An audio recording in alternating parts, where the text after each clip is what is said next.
Hey, good to see you. I was chatting with my high school friends and we thought this would be a good story to tell you. It's totally true, but it's kind of ridiculous. The story begins in Ithaca, New York. I was a college freshman, or as the rest of the world would call it, university. It was really cold. It was just snowing a lot. There were blizzards all the time. And then I was also really lonely and super single. The funny thing is, out of all of that difficulty, I just had this crazy idea that I thought would be so innovative and genuinely wipe away my loneliness. I went online and I messaged my high school friends.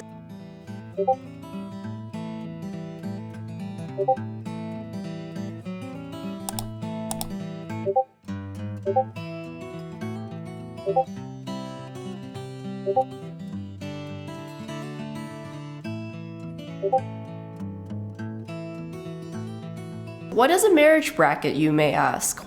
Well, the way it works is it's kind of like a sports tournament. One person is paired against the other, and then they have to play each other, and whoever wins advances to the next round. So we had 8 people participate, and I used a random number generator to place each person into pairs. And the way that you advance to the next round is the other person who's competing against you has gotten a marriage license. For example, I was competing against who I would call bachelor number 4. When I got a marriage license with my husband, I had to send bachelor number 4 $50. I failed and dropped out of the marriage bracket.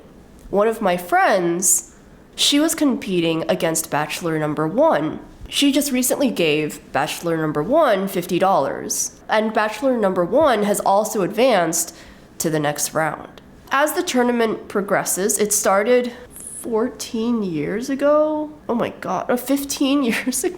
I think it started a while ago. And so as the tournament progresses and people get married, one day there's going to be a winner. And the winner of the entire tournament is going to win a PlayStation 7 or equivalent at that time.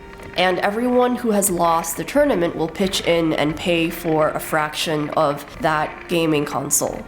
At first I thought this was a pretty cute idea because you don't feel as bad if you're single and everyone around you is getting married, in theory, because you're like, well, I have a tournament to win. We started making funny comments early on. For example,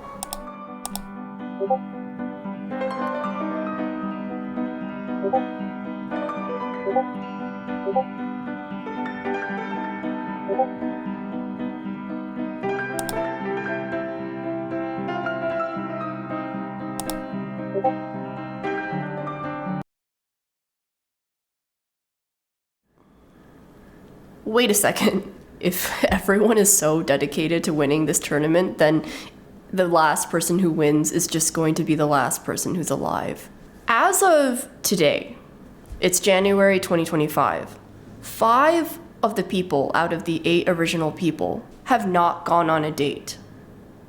Or at least haven't gone on a date in the last 10 years or so that I know of. Here are the dating profiles. Bachelor number 1 is very much interested in classical literature, and he would like to live in a very quiet household. Bachelor number 2 follows the Atlanta Braves, the Atlanta Falcons, NASCAR, and all sorts of sports, so he could just answer pretty much anything you have to ask about sports. Bachelor number 3 spends a lot of time walking his dog, playing with his dog, feeding his dog. He loves dogs. He also wants everyone to know that he has 20/20 vision and that depending on his posture, sometimes he's 6 feet tall and sometimes he's 6'1". He made that very clear to me. Bachelor number 4, who I lost to, he tells everyone I'm not ready for a relationship. And then bachelor number 5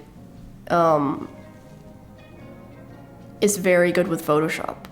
Yeah, if you're single, as tempting as it sounds, do not join a marriage bracket.